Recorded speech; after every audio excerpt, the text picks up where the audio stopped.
million women are suffering from hair loss, and they know that it's not just a problem that men deal with. So since it's Hair Loss Awareness Month, we are finding out the latest ways to fight it from dermatologist Dr. Doris Day. Welcome back. So I didn't realize that this was a big problem. That's a huge number.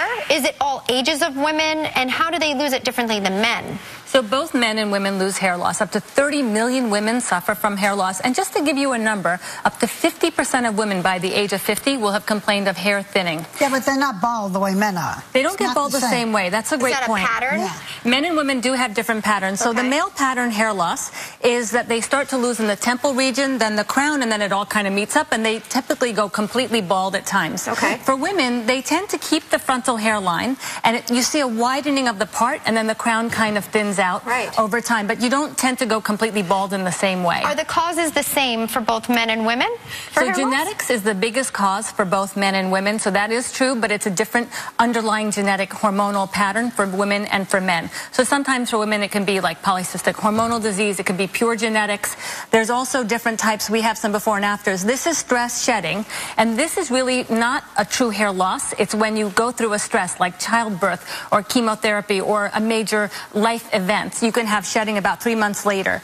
There's also an autoimmune condition called alopecia areata, where you lose round patches of hair. This is an internal problem that affects the hair on any part of the body, and sometimes if you're unlucky you could lose all your hair from it, but most of the time with proper treatment we can help it grow back and keep it that way. Stress is a big component there. This is a hormonal female pattern where you could see diffuse thinning through the crown. It's not pure baldness, it's just a lot of thinning throughout the scalp. Well, we have some solutions here. We actually have a patient, Loretta, right? So you're going to talk about this first solution, which is a cortisone injection into the head. Into the scalp, right into the site. So Loretta has been my patient for about a year and a half or so, and we've been doing lots of different things. So Loretta has both the hormonal genetic pattern and also the traction pattern, which is from over-processing and braiding over a long period of time that can over time actually lead to scarring.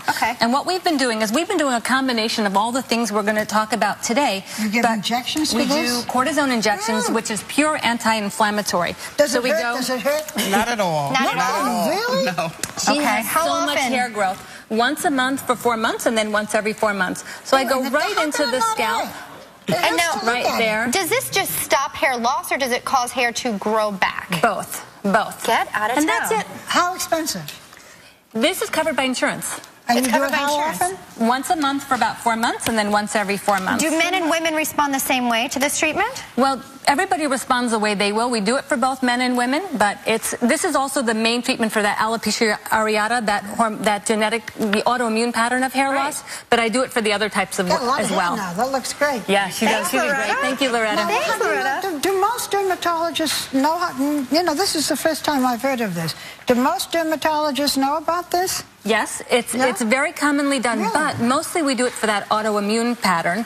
But I like to do it for all the different types because I think that anti-inflammatory can make a very big difference, and I've seen great results from it. Well, that's the truth right there, the results. Now, talk about this. This is a laser cap? Yeah, so this is a lot of fun. I'm turning on this laser cap. So it's very discreet. You have this low-level laser. Except your head is going flashing.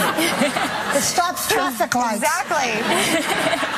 Well, that's not bad. You wear this throughout the day? You wear it 20 minutes every day or every other day. When? Whenever you want, just 20 minutes a day. Bald, when no, that's a great question. So the more hair you've lost and the longer you've lost it. So if you're completely bald, let's say as a man or with a woman, the longer the hair is gone, the harder it is to get it back. So it's really when you're noticing the thinning, and women know when the hair is thinning. Your hair thins a little bit, so you go to your dermatologist, and most dermatologists have these hats and know about this? No, it's becoming more and more popular, but there's a lot of hype. And what I love about this is it treats the whole scalp at once in 20 minutes. Every day, 20 minutes. Every day, 20 minutes. How expensive is it? So this is pricey. This is up to $3,000 for this one. But I will tell you, you own it. You own it, and also it goes on more than one head, and you can change the hat. So a man might want to wear a 20 minutes a day for how long before your hair goes back? Everything we do to regrow hair, you have to do indefinitely in order to maintain that hair growth. So we're not curing anything. Week this is, or every day this is? This is every day or every other day. Every day for the rest of your life you wear this hat? 20 minutes. But the way I look at it, it's 20 minutes of doing it. It treats the whole hair at once.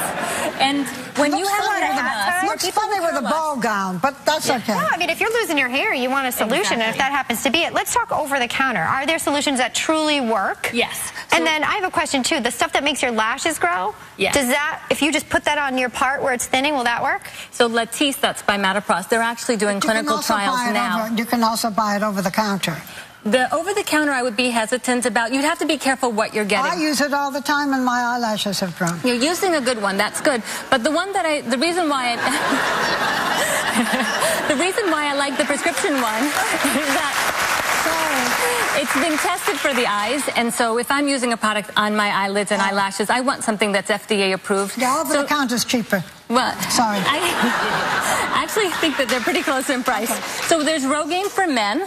There's Rogaine for women. Okay. You just massage it in. Put it into the scalp. Why different formulas? The 5% is for men, and the 2% is for women. Okay. The 5% in women can actually have more of a systemic effect, and you can get hair where you don't want it. You massage it in every night? You do it twice a day. So don't. And again, you have to do these indefinitely. Okay. And then this is a Julian Farrell product. I think this is a breakthrough product because it's regenerating for your scalp. It helps the follicles stimulate and restores them to a younger, more youthful hair. So there's a great before and after of this one as well. And it really shows how you can make your hair look beautiful while you're helping it to regrow. It's great. Viviscal actually has a cult following, and these all have great clinical trials behind them. You take this like you would your vitamin or something. And it's available at your drugstore. You can get a higher concentration from your dermatologist. You take one pill twice a day for about 3 months, and then once a day. So these really help.